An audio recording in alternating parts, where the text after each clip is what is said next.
Hoka, hey, Alita Army. Welcome to the Alita live stream of March the 8th, 2024, Mars Chronicles, Volume 3, Silent Cores, where we discuss all things to do with the movie Alita Battle Angel, the source manga Gundam, and the greatly desired sequels. I am your host, the Muskogee Creek, or otherwise known as Creek Indian from Denver, Colorado. And right now, it looks like it's only me, but I think a couple of folks are coming on a little bit later. Before they do come on, I guess just want to make sure that I get the word out there that we have Rosa's Queen Studios bust. This thing is sitting in my house right now, and it's still in the box, haven't opened it up.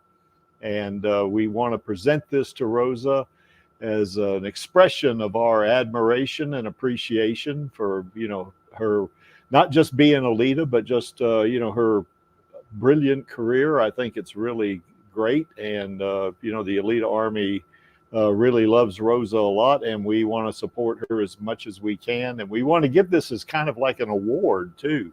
That the Alita Army really cares about Rosa, and she's our queen. So we want to make sure we give her this so she knows that we care about her, and that, that she's number one in our hearts, as they would say. And we don't have any guests right now. So what I'm going to do is I will put the link in the chat right now, and you guys can, if anybody wants to come on, you can. There's the link right there. It's coming up as soon as my slow computer shows it. There it is. And if you want to come on and be with us while we're reading the manga, that's you're welcome to do so. You're always welcome on this stream. This is your stream, is just like the Radio Chaos stream is your stream. So before we get into reading the manga, I just want to remind everybody that we have the Alita sequel petition is still active, and we have added something like 13, I guess, maybe any 12 to 14. I don't remember how much signatures in the past week. So it's still kind of trudging along. We're still adding to that number. So if anyone hasn't signed the petition, please do so. You just click on the link that's in the description below the screen here, and you can sign that petition, and it's going to help us make Disney aware that we want this sequel. And not just sequels, we want the sequels that Jim Cameron was talking about, that, hey, he's doing Alita 2 and 3. And we just want to show our support for that, and to make sure Disney knows that we are not going away. Also, we got the Hero Arm campaign going on, and there you see the link below the image on your screen there. But also this link is down in the description below the screen. Excuse me. And no amount's too small. We have roughly, well, it says $27.55, but we got something like almost $4,200 in our account right now in the Alita Army account. So, we have a little bit more than what it shows there on the screen. And plus, we don't need $17,700 to give someone a hero arm. We need something like $13,000 to do that. So we're a little bit closer than it shows on the screen there. Now, once again, that link, you click on it, no amount's too small. As far as if this feels like it's too intimidating for you, because some folks will find a screen, a website like this to be a little bit intimidating, then there's also a tip jar in the description below. You can click on that and give a small amount, and every dime of the money that we collect is going to go to the Hero Arm campaign. And we want to give someone less deserving than us, or not less deserving, that's not the right word. Less fortunate, I guess, would be the best. Someone who is deserving of a bionic hand. Someone who maybe doesn't have their organic hand. We want to give them a bionic hand. And that's just another way the Alita Army gives back. So If you can't donate, then of course, if you see this in a tweet somewhere or a post on social media, just repost it, and that way people will know that the Alita Army is basically doing the right thing, and that that we're a giving organization. Also, this Sunday we are going to be flying a banner around the Oscars at the Dolby Theater in Los Angeles, California. And it's going to be flying just about, probably about 15 minutes or so before sunset. But I believe the Oscars starts at 7. So there'll be people arriving there, and we want them to see this, that we are serious about getting an Alita sequel. So, just be on the lookout for that. I don't think they'll mention it during the Oscars, but, you can probably look on social media or something. We weren't able to get a videographer this year, but we have sent out some social media posts asking anyone that lives in the Los Angeles area, if it's not too much trouble, if they could go down and maybe shoot some video off their phone, or maybe take some pictures. And, we'll get a hold of that, and then maybe we can, play that back to folks. Okay, so we still don't have anybody here. It's just me at the time, but that's okay. We'll go ahead and, I guess, read the manga, and basically, and this is not, it says volume 2 there. I made a mistake on it. It's really volume 3 is what we're going to be reading. So anyway, that's, I guess, the 3rd chapter in the story of Alita. Of course, she was known as Yoko at this point. As a little girl, she's kind of like a toddler in this story. And her and Erica are kind of going through, they live on Mars, and they're kind of, Mars is, I guess, in the throes of a war. And, they're, basically, both Erica and Yoko's parents have been killed, and they're just kind of, going along in Mars. And, yes, Finn, it is true. I am the only one on the stream, but that's okay. I can read just as well as anybody else, particularly if it's English. I can read English very well, of course, or some may argue that, but yeah, I can definitely do that. So there we have it. So let's go ahead and start with this. And I guess we'll start out by saying that you can, well, sometimes this thing redirects you. And I think we left off in the prior chapter with Erica and Yoko going to Ninan's. That's her name, Ninan, or something like this. I can't remember. And she took the 2 girls to her kind of a little hideout or whatever she has there. And there are other kids in there, and Yoko and Erica meet the kids, and you see looks like they're about to play a game. One of them's playing Ouija, as it looks like, and the other, it looks like Yoko or Alita has either a book or maybe, some board game or something. It looks more like a book, I guess. But anyway, at the end of chapter 2, if you remember, if you were here last time, basically what happened was that the area that they were living in was, under attack. And I can't remember who it was that's attacking them, but they were under attack, and there was a couple of old guys there, and they were firing the weapons they had, trying to protect the community. And of course, there was a missile shot at them and killed both of them. So, and then, the girls there that are inside this little hiding area that they got or know that they're under attack. And of course, Ninan says, ask this person, Yulanova, what happened? And, she's up there looking, and, someone else, one of the other kids says, come on, quit playing around, So basically, you know, this little girl had gone up there to see what was going on because they had heard a commotion out there. And then, of course, the next thing they did at this point was that this little girl gets killed, the little girl that I guess it went up to look to see what was going on outside. And you see, that's a pretty gruesome sight, I guess. But, you know, she got either shot or something like that. And half her head's gone. So anyway, the other girls are screaming in terror, and one of them says, you know, don't go outside, Gemma, you know, which is another little girl. And you know, she goes outside,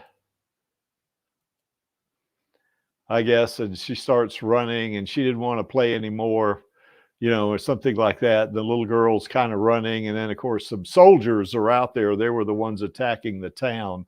And I believe it's one of these situations where the group that's attacking the town is trying to do a false flag, and they're attacking the town to make it look like another organization had done it. And I can't remember the name of it at this point.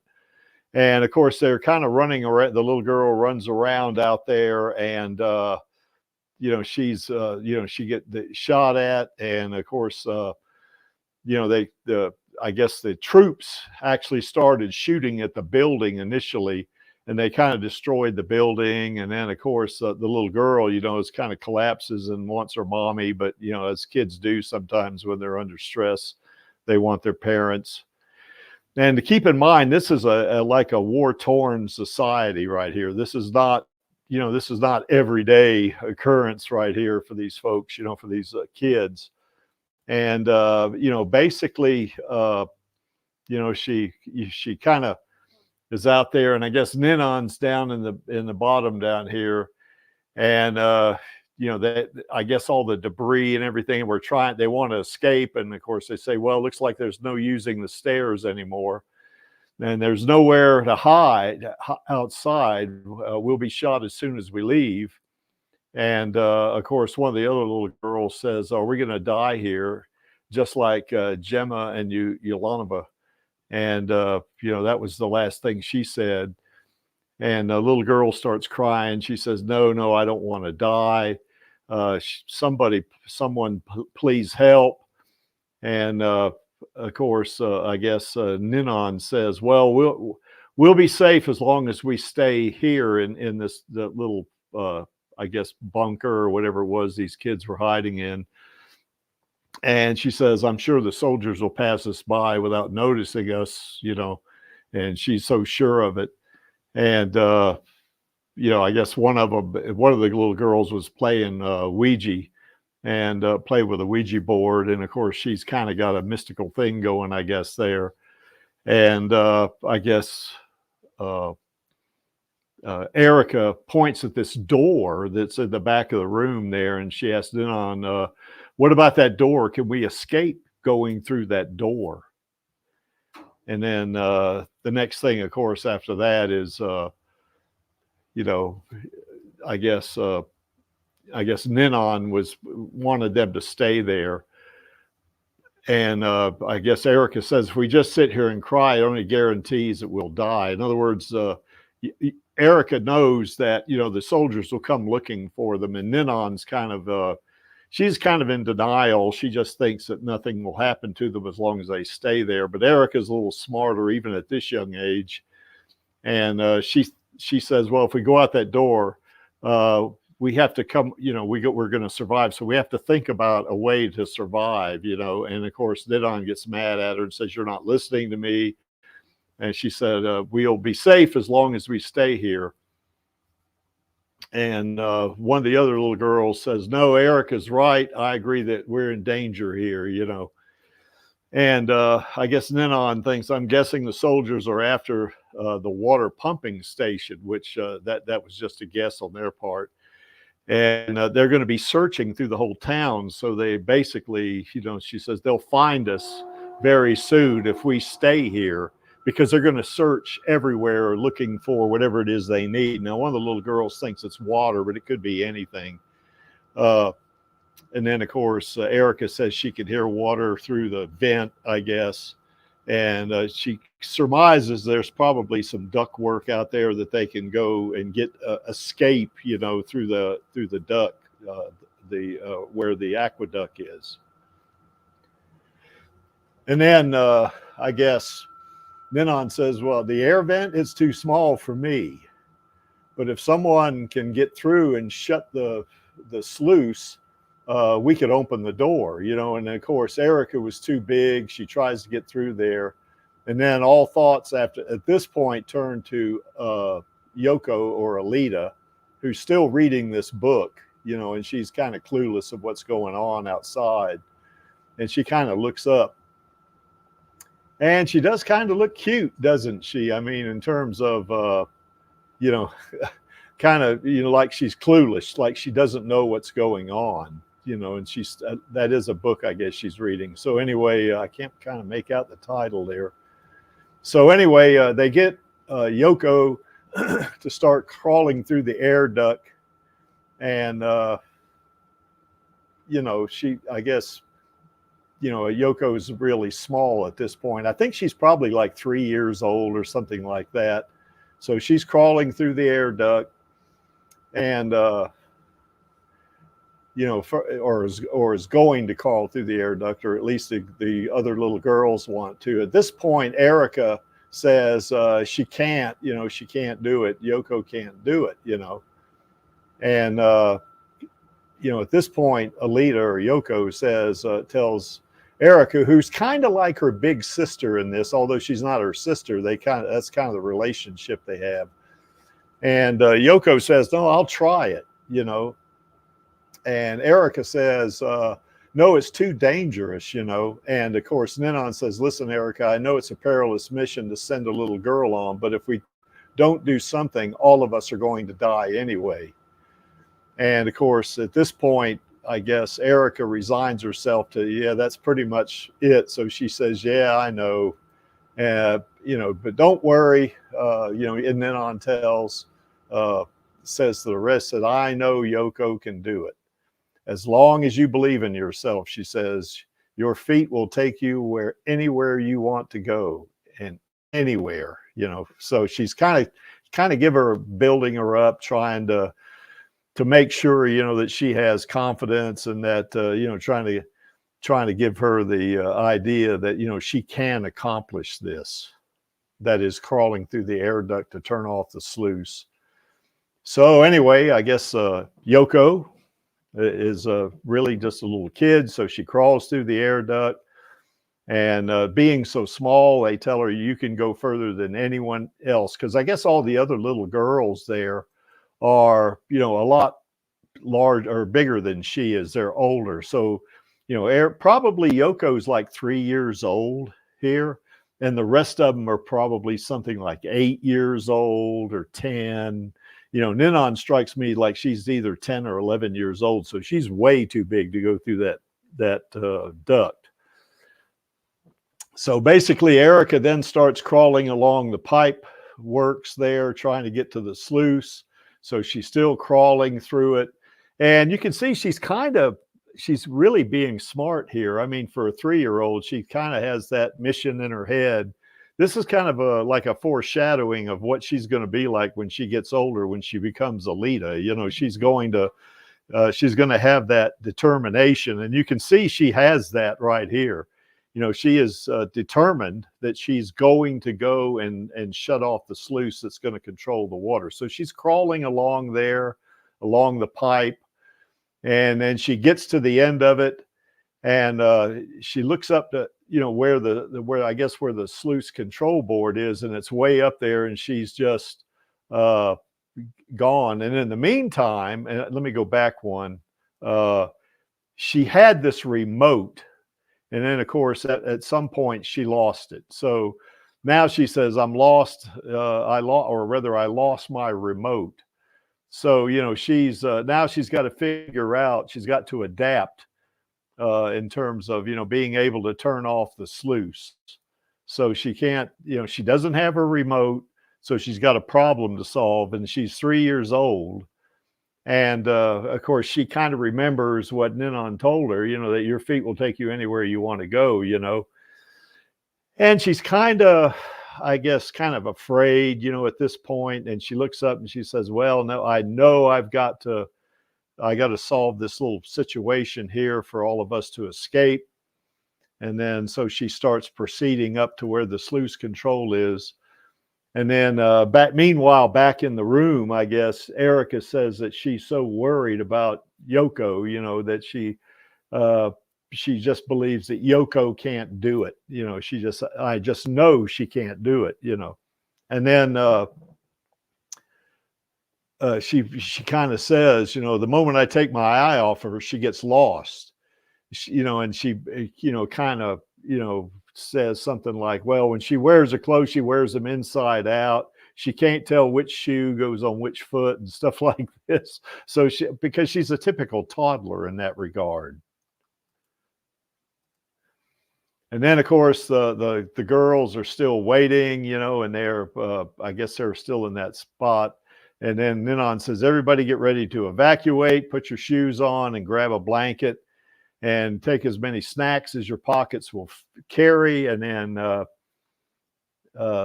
you know, and then there was, I guess, another little girl named Morlap. And I think this is the little girl that's playing the Ouija board. We got to get prepared. We got to leave, you know. And the little girl says, I'm not going.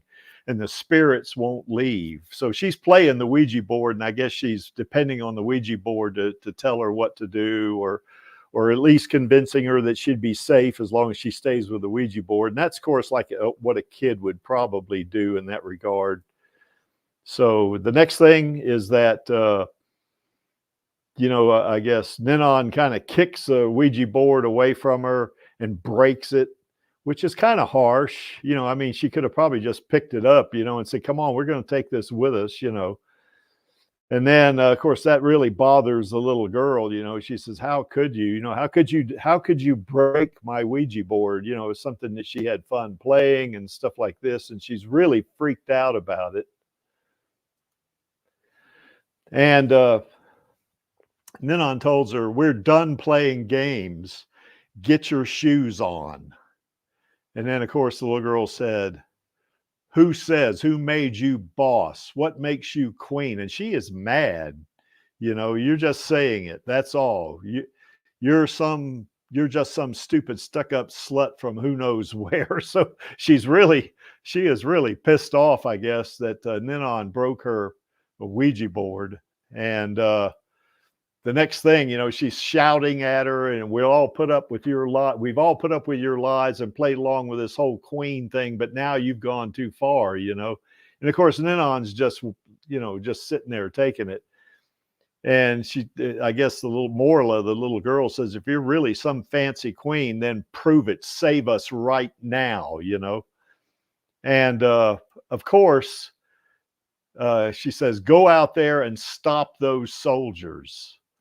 You know, which is something a kid is not going to be able to do, is to stop, you know, some kind of military assault, you know, on a town like they're doing here. And you can see the soldiers are coming. They got a big tank there. Looks like they got a rocket launcher as well with machine guns on it. You know, it looks like they got two, looks like probably you know, 75 millimeter cannons on top, perhaps, you know, that kind of thing. And somebody's driving it. And then in the meantime, Yoko, or Alita, is still crawling along this pipe, you know, and she gets up to the place where she can pull. Now think about this. She's 3 years old, and this is our girl right here at 3 years old. Even at this age, she's still smart enough, and she's still determined enough to actually figure out, okay, I don't have my remote anymore, but I know how I'm going to have to figure out how to, you know, shut off the sluice. So basically she gets up there to the place where she has to pull this switch. And when she pulls the switch, you know, at least in her mind, it's going to shut off the sluice. So anyway, she pulls the switch, you know, and shuts off the sluice. And of course, all the other little girls are in the other room. And that one girl says, you know, it tells Ninon, you know, hey, the door is open, and Yoko did it. So Yoko was successful in, you know, shutting off the sluice, which is basically like a big barrier that holds back water. And I guess in this particular case, they had the water was coming in because the sluice was probably directing the water that way. And when Yoko turned it off, you know, it either stopped the water or redirected it somehow. And then, of course, Ninon says, "Are you done, Morla? Come on, let's go." You know, and she said, "I'm never leaving this room. It's the only place I'll be." And of course, she's, you know, kind of just playing around. And then, of course, a grenade comes in there, and she goes to pick it up, and she looks at it, and it's a grenade. And the little girl, you know, was saying, "Hurry, Ninon," you know, and they're trying to pull her out, and the little girl's just sitting there holding the grenade.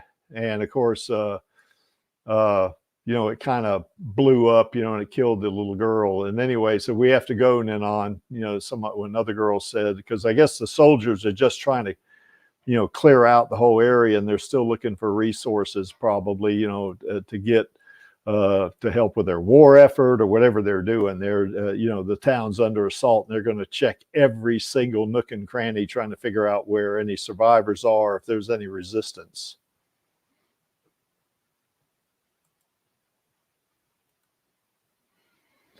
And then, of course, the soldiers come walking in, and they're looking, you know, for anyone. They don't know there's little girls down there yet, but they are just basically on kind of like a search mission, just trying to find anybody, you know, with the idea here, I guess, is they're going to kill them if they find them.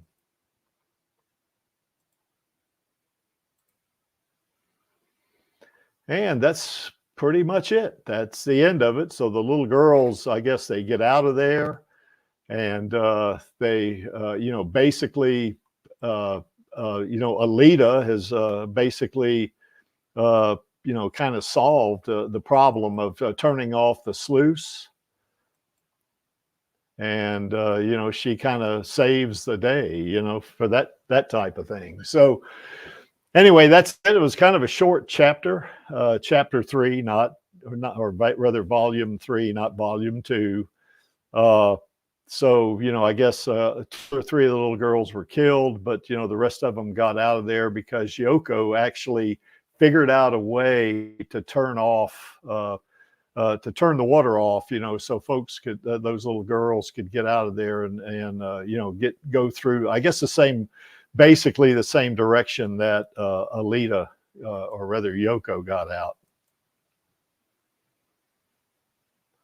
Okay, if anybody wants to come on and talk about that, talk about the about this volume, come on in. You know, we'll have a little discussion about it. Anyone whatsoever can come on. Let's see what some of the chat is saying.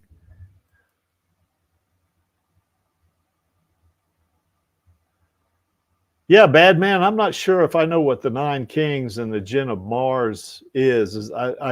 It's been so long since I've read the manga that I don't quite remember it. It does strike a familiar note. And Finn, yeah, I think Bad Man has read the manga, and he basically has said he's read the manga. He's read all the manga. I mean, you know, I've read all the manga as well. You know, so the only part of the manga I have not read yet is volume 9. I purchased it, but I haven't had a chance to read it yet. So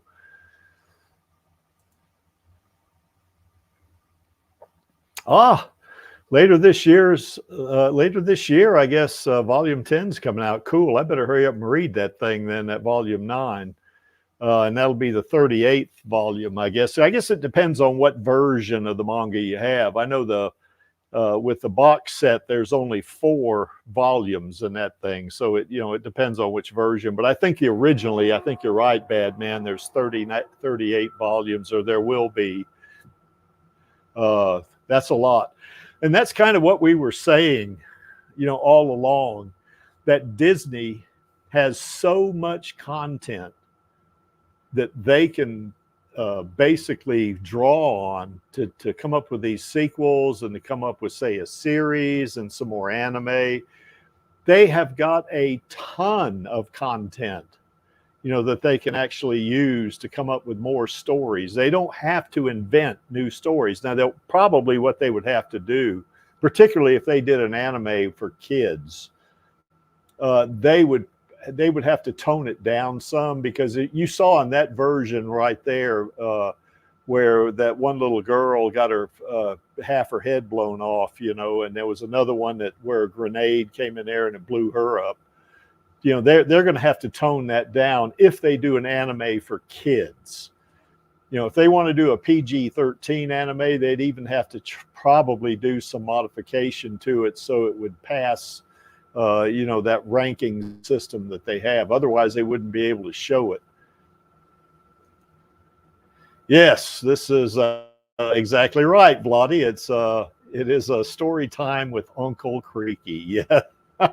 Yes, indeed. Uncle Creaky talking to his nieces and nephews, I guess.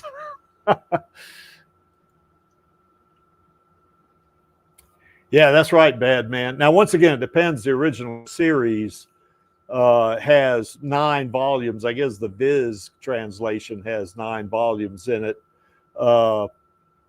The box set really only has 4 volumes, I guess you could call it, with different chapters in it. So it's a little bit different, but still, that's a lot. That is a lot of content. Yeah, there is 19 volumes in the last order, and there will be 10 volumes in Mars Chronicles by the end of the year. So,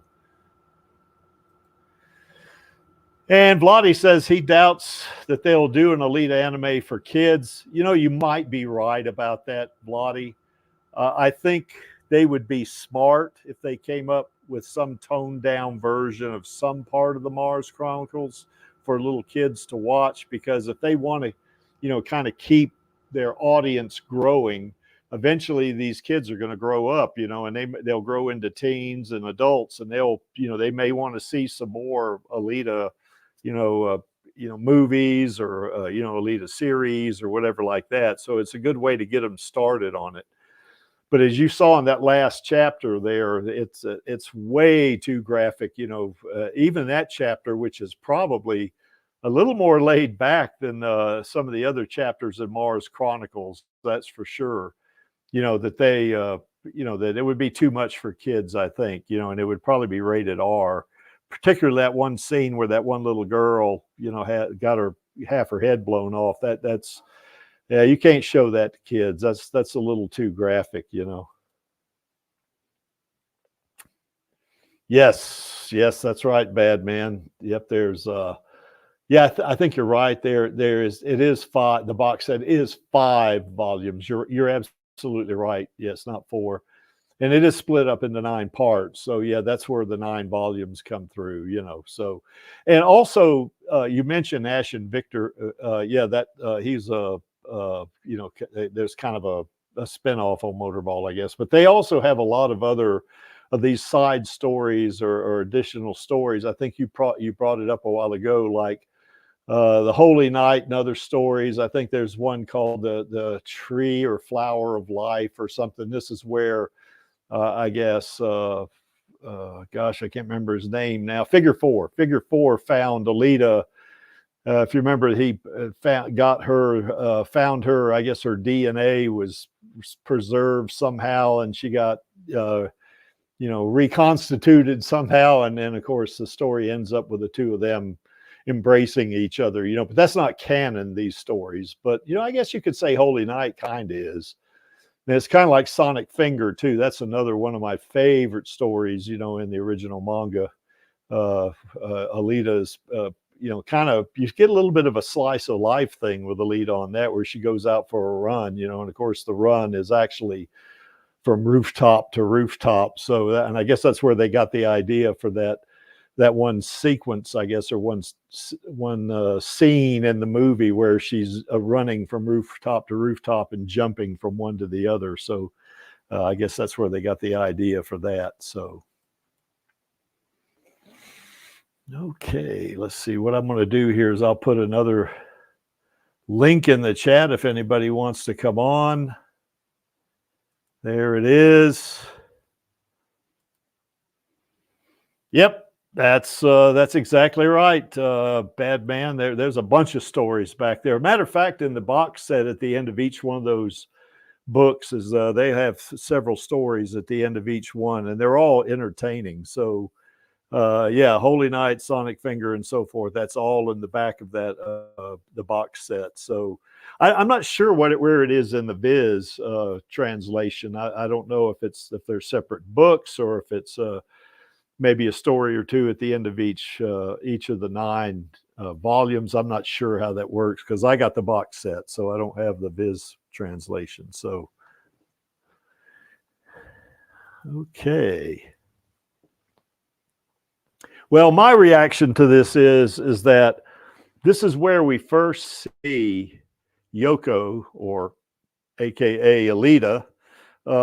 We see this is the first inkling that we see of her with that determination and that perseverance, where she lost her remote to be able to, open the sluice or close the sluice, whatever. Anyway, pull the switch, and she figured it out even at 3 years old, and then climbed her way up there, which looked like a pretty harrowing or pretty dangerous climb. And she goes up there and she, throws the switch, allowing the remaining little girls that were in Ninon's little hideout there to escape, to get away from the soldiers. So, the attacking force, I guess. And I'm not sure what army that is, or what, what brigade, or, who they're with. I'm not sure about that. I can't remember the name of it. But to those little girls, they just know that if they don't get out of there, they're dead, so. And they, the soldiers, of course, didn't care about who's in there, as you could see when they threw that grenade in there, and that one little girl, more or less, she just picks up the grenade and holds it. I mean, that's pretty sad. Little girl like that was just having fun, playing with her Ouija board, and all of a sudden this happens to her. And probably Ninon had a little bit of she's a little bit at fault for that too. If she hadn't broke her Ouija board, just picked it up and said, "Come on, we'll take this with us, and we can play with it when we get to where we're going to go." Then the little girl might have followed her, and they might have all got out of there except for the one that got shot. So. But anyway, that's it. You see that was volume 3 of the Mars Chronicles, and our girl Alita, you see, you can already see her personality and her drive, her determination and perseverance starting to develop right here, because of, for solving that problem. Even at 3 years old, she was able to figure that out.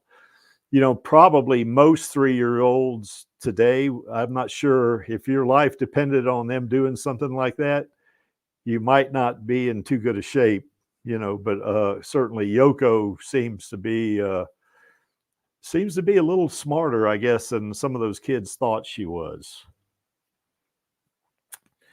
Anyway, that's my reaction. So anybody in the chat, you want to kind of put your reaction there, and then we can discuss that, or we'll talk about it.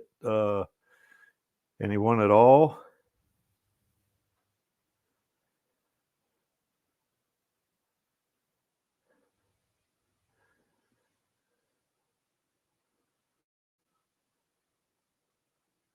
Well, the next chapter, I guess, is going to be, let me see I'm not sure what the next chapter is. Well, Finn, you could, if you want to come on, Yeah, if anybody remembers that Elton John song, Rocket Man, Mars is not the kind of place to raise your kids, is one of the lyrics, part of the lyrics of that song. But yeah, Mars is a harsh place to grow up.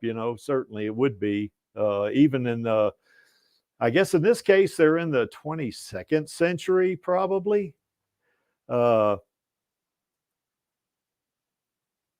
Okay, well, that's okay, Finn. Don't worry about it. It's cool, So you can come on again some other time. It's no big deal. So, yeah, but particularly in this case where it's a war, certainly the environment there is hostile to human life, and the only reason there are humans or even the humanoid cyborgs living there is because they're living under that dome.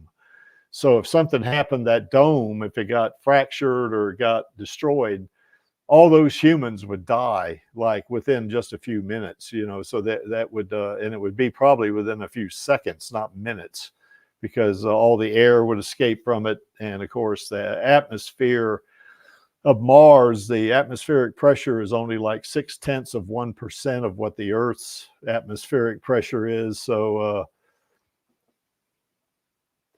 yeah, it's a 24th century in, I guess, in the yeah, is it, or is it the 23rd century, Bad Man? Because I think in 2563 in the movie, Alita's 300 years old, which would be 22, 63 or something like that. But as we've noted in that we've noted in other streams, is that there's 100-year difference between the manga and the movie. So it's in other words, the manga is 100 years, less, I guess you would say. So I don't know, 2329. That would make sense, I guess, for the movie, I guess, because well, I don't know. You might be right about that, Bad Man, because I think the movie it would be 2200 and something, but I guess it's 100 years less than the manga. So yeah, I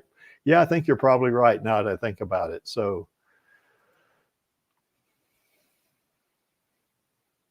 yeah, you should read the manga, Finn. Definitely do that. You don't have to read Mars Chronicles before you read the original manga.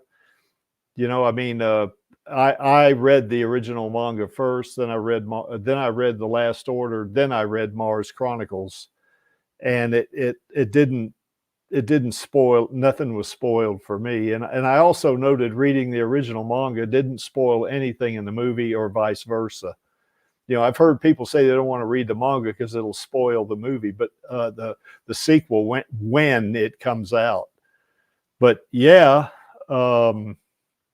I don't think it will, because I think Cameron and Rodriguez and John Landau, they're pretty good at putting movies together. And if you guys saw that movie, which everybody on this stream saw that movie, that it didn't hurt the manga one bit. I mean, the movie, it does not spoil the manga at all. And yes, there were some changes to the details from the manga. That's exactly right, Bad Man.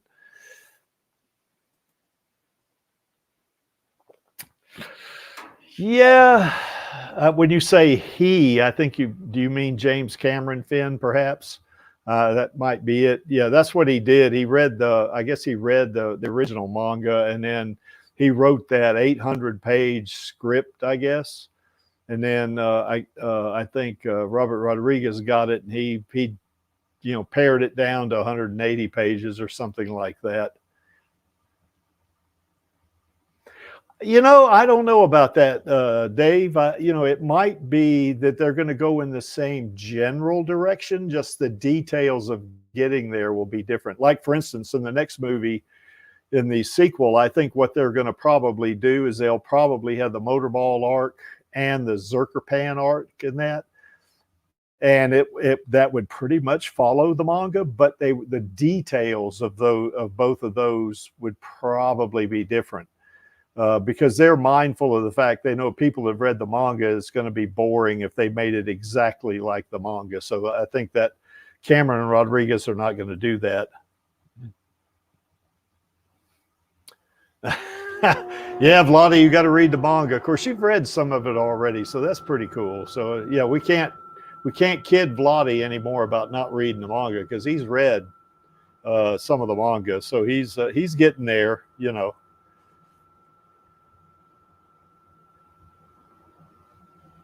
Yeah, that's right. That's exactly right, Bad Man. Particularly, well, Mars Chronicle volumes 7, 8, and 9 they're kind of like after Last Order, particularly that part where the person that's impersonating Alita I'm not sure it was in an Imagino spotty or not. Remember, that individual tried to kill Queen Lymira, and they didn't succeed. And then when Alita happened on the scene, they arrested her because they thought it was her, you know, because the person that, the individual that tried to kill Queen Lymira might have been something like one of the AR units or something like that. You know, perhaps it wasn't an AR unit, but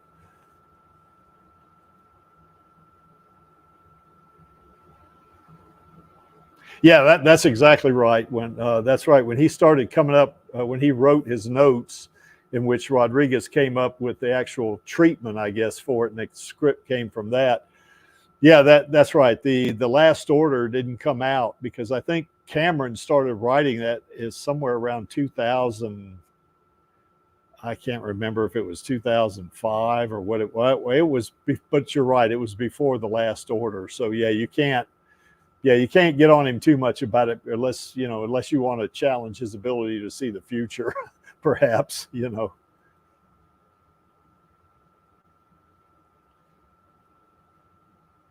Yeah, well, Vladi, okay, I understand the logic there, but I think what I would do is I'd read the sequel anyway. That'd be my, and Finn thinks that's kind of funny, I guess. So, yeah, but I would, Vladi, I think I would go ahead and start reading the manga if it was me, you know. But, hey, make up your own mind, not a problem.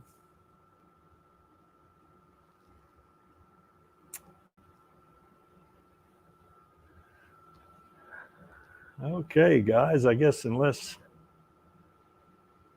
no one wants to come on, if no one wants to come on, just say hi or I love Alita or something like that. You can do that right here. There is the link. You can jump on real quick and say it. We won't press you too much to do more than that.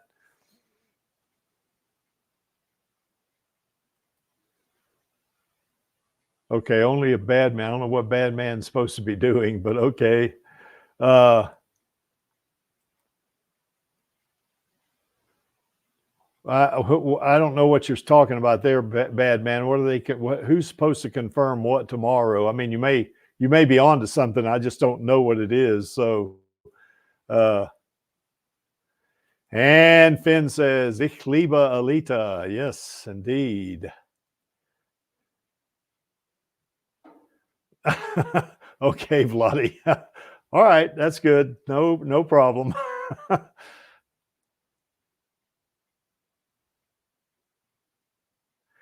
Yeah. Oh God, I hope they do confirm the sequel tomorrow. God, that'd be great. Sequels, excuse me. Sequels, not sequel. So anyway, and so yeah, Badman says he'll only, or Vladi will only read the manga when Disney confirms the sequels. So yeah, that's kind of what Vladi's alluding to. Vladi, I guess you just don't want to be disappointed, do you? You know, if, in your mind, I believe the sequels are going to be greenlit eventually, but you know, I understand, Vladi, not a problem.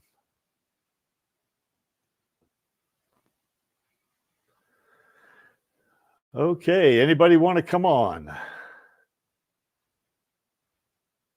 Anyone whatsoever? There's the link right there. You can jump on real quick if that. Otherwise, if not, I guess we can kind of move on. Is there anything else you guys in the chat want me to talk about? You know, maybe a Q&A. Now, I don't have any inside information, but I can just tell you what little I do know if anybody wants to ask a question.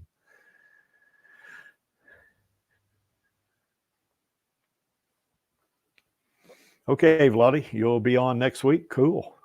What, are you at work right now, Vladi? That might be why you can't come on. So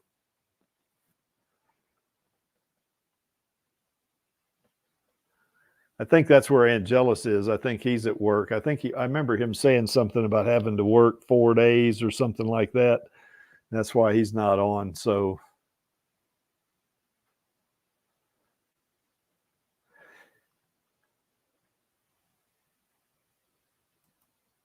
all right, Dave. Yep, we will definitely catch you tomorrow on the Radio Chaos stream. And Finn says he's having some car trouble there. So anyway, yeah, fix that car there, Finn.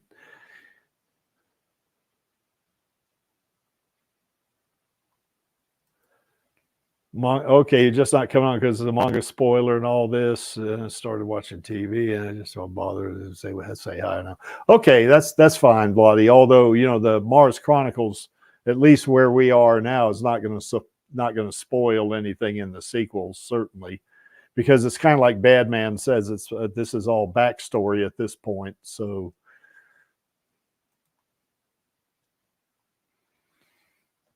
Okay, well, I guess we can just kind of move on. It's going to be a real short stream, I guess. I don't think we missed anything, unless somebody's got a last question that they want to bring up in the chat. If I can answer it, I will. But once again, I don't have inside information. I'm not that important in terms of, the folks that are coming up with the sequels. So.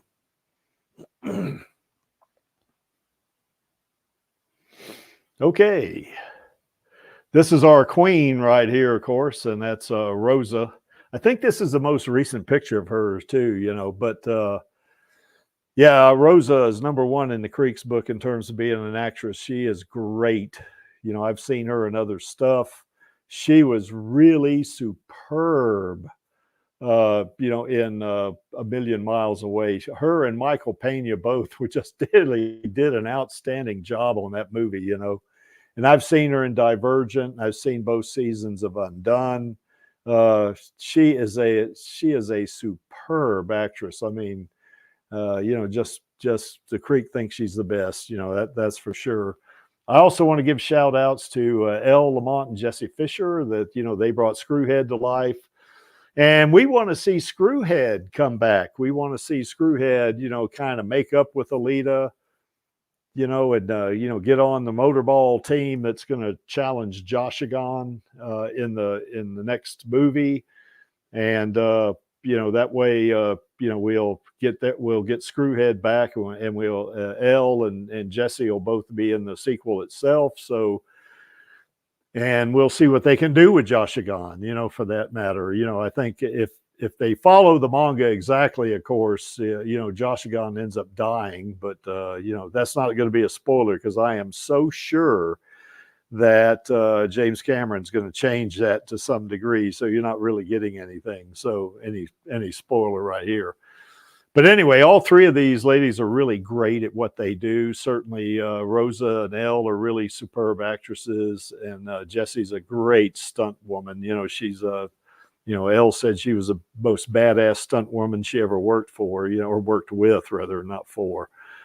And as I say every week, yep, they're really good. They're super professional and that kind of thing, but it sure doesn't hurt that they're pretty, because they are very pretty. And it's we're lucky to have these three, in the Alita-verse. And tomorrow on Radio Chaos, we're going to go do another manga reading there. Angel of Death, Journey to Descent. So I'm not sure exactly where we are on that, because I know one week we actually combined two chapters. I think this is after the Yellow Door situation. So yeah, I think that's what it is. All right, let's see what we got here. This man should have a tougher face. Yeah, he should have. Yeah, that's right. Well, I think Bad Man Japan, his face got sliced off by the Damascus blade. That's probably a little more existential to the individual under attack than, say, being hit in the face with a motorball. I mean, cyborgs, are probably pretty tough in that regard, but in terms of getting hit in the face with a motorball. But that Damascus blade is going to be a different story, I think, in terms of its ability to inflict injury anyway. Yeah, I agree with you, Vladi. I think they should do it that way, but how they do it is probably going to be a little bit different. Yep, Alita's our favorite. She sure is, Finn. That's for sure. Yeah, there's Angelus. He's at work. Yeah, I remember you saying something about that, Angelus. So it's cool. No big deal. So yeah, that's right. Alita broke Zapan's nose in the bar fight. So anyway, that's the way that works. So anyway, join us tomorrow. That's roughly 24 hours, maybe 23 hours after this stream, where we're doing another manga reading. And of course, the next thing is, why is this image here? Well, that image is there because the Creek likes it. And of course, the Creek, not only am I running the stream, I'm the only one on the stream. And to paraphrase Gruwishka, I'm only here for our girl and the Alita Army. And of course, all of us in the Alita Army are only here for our girl. And I'm not going to scream this out, but what I am going to say is just simply this. Film those sequels, baby, because we want those sequels, Disney, and you got to give them to us. Okay, so good night or good day, depending on where you are, and we will see you tomorrow on Radio Chaos and next week on the Alita live stream. So take care, you guys, and have a good one. What's up, Alita Army? This is Hot Toys Alita, and I hope you enjoyed this week's Alita live stream. Please join my Uncle Creek, Angelus, and our other guests for next week's show. Remember, I do not stand by in the presence of evil, and film those sequels, baby. See you next time.